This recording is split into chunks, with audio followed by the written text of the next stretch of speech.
Hello divine sols, আজ আমি কথা বলবো আকর্ষণের নিয়ম কিভাবে আপনার জীবনে কাজ করে। আকর্ষণের নিয়ম কোনো ভুল ছাড়া আপনাকে জীবনে সেটাই দিচ্ছে যেটা আপনি দিয়েছেন। এই পরিপ্রেক্ষিতে আপনি এক চুম্বকের মতো কাজ করছেন।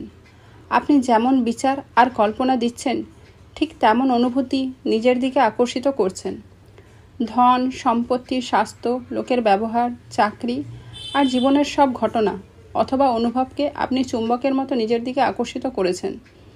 যদি আপনি অর্থ, সম্পত্তি এসবের সকারাত্মক বা পজিটিভ বিচার চিন্তাধারা ফিল করেন বা নিজের মধ্যে রাখেন, তবে আপনি চুম্বকের মতন সেই চিন্তার সকারাত্মক পরিস্থিতি, লোকজন, ঘটনা নিজের দিকে আকর্ষিত করবেন, যাদের জন্য আপনার জীবনের আরও অর্থ আর আসবে।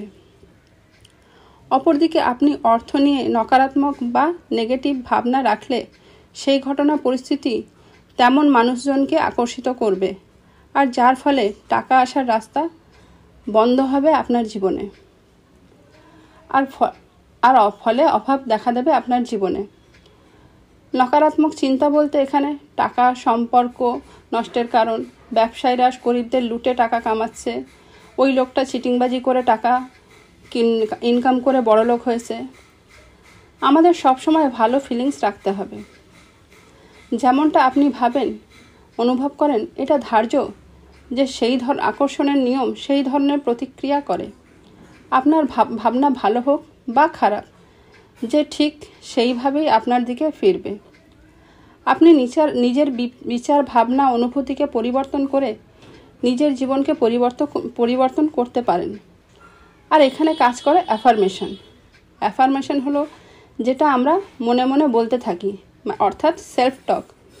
আমাদের ভাগ্য খারাপ, আমার সাথে সবসময় খারাপ হয়, আমার সাথে ভুল মানুষের পরিচয় হয়। এটাকে চেঞ্জ করে আপনি বলতে শুরু করুন, আমার ভাগ্য ভালো, আমার সাথে সব ভালো হয়, আমি যেখানেই যাই পজিটিভ, অনেস্ট মানুষের সাথে পরিচয় হয়।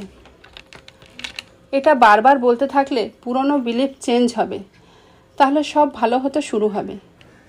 যেটাই বলেছেন অনুভূতির সাথে বলুন, আর নিজের মনে খুশি রাখুন, নিজেকে ভালোবাসুন। জীবনে সহজেই পরিবর্তন আসবে। প্রতিদিনের শুরুতে জীবনে যা কিছু আছে সেই নিয়ে পরমেশ্বরকে ধন্যবাদ জানান। এভাবে প্রতিদিনটা শুরু করুন আর নিজের জীবনের পরিবর্তন নিজেই অনুভব করুন। আজকের জন্য এটুকুই। ধন্যবাদ।